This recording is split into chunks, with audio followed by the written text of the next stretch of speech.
Matthieu, chapitre 7. Ne jugez point, afin que vous ne soyez point jugés, car on vous jugera du jugement dont vous jugez, et l'on vous mesurera avec la mesure dont vous mesurez. Pourquoi vois-tu la paille qui est dans l'œil de ton frère, et n'aperçois-tu pas la poutre qui est dans ton œil? Ou, comment peux-tu dire à ton frère, laisse-moi ôter une paille de ton œil, toi, qui as une poutre dans le tien? Hypocrite, ôte premièrement la poutre de ton œil, et alors, tu verras comment ôter la paille de l'œil de ton frère.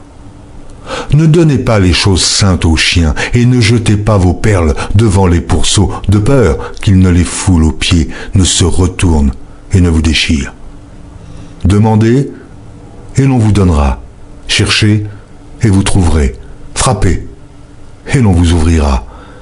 Car quiconque demande reçoit. Celui qui cherche trouve, et l'on ouvre à celui qui frappe.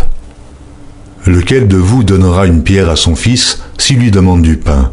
Ou s'il demande un poisson, lui donnera-t-il un serpent? Si donc, méchants comme vous l'êtes, vous savez donner de bonnes choses à vos enfants, à combien plus forte raison votre Père qui est dans les cieux donnera-t-il de bonnes choses à ceux qui les lui demandent? Tout ce que vous voulez que les hommes fassent pour vous, faites-le de même pour eux, car c'est la loi et les prophètes. Entrez par la porte étroite, car large est la porte, spacieux est le chemin qui mène à la perdition. Oh, il y en a beaucoup qui entrent par là.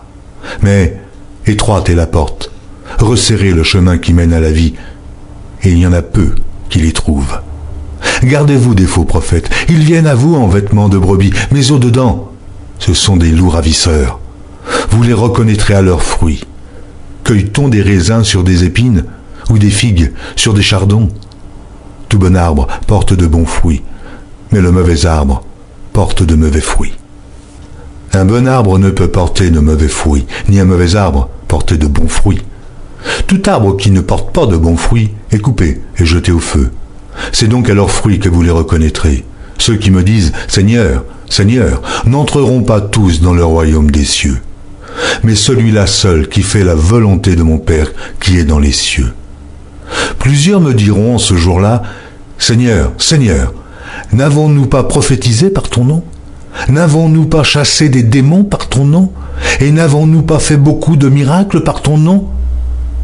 Alors, je leur dirai ouvertement, je ne vous ai jamais connu.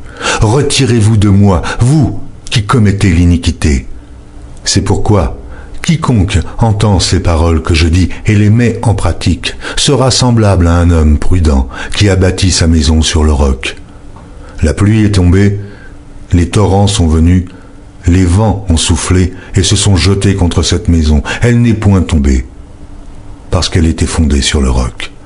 Mais quiconque entend ces paroles que j'ai dites et ne les met pas en pratique sera semblable à un homme insensé qui a bâti sa maison sur le sable.